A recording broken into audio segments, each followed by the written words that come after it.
So, I'm pretty sure the YouTube shorts are 2 minutes now, so I should be able to do this. Decided I will do some of the Belching Beaver peanut butter flavored milk stout. I will do a very quick review on it. Let's pour that into the mug, the Jack Link's mug. Ooh, it's a pretty dark color there. Come on, taking forever. Pour it. It's gonna be half the video.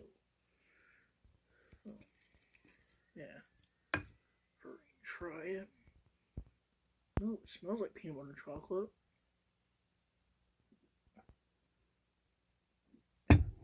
Wow. That just tastes like peanut butter and chocolate with a bit of bitter stuff in it.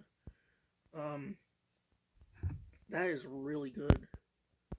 That's really good as long as you like a little bit of sweetness with your bitterness. I would give that like a 9.5 out of 10. I didn't give it a full 10 because I don't think I'd want to drink this all the time, but as an occasional treat, it's really good. Plus, it's more expensive than the beer I usually get,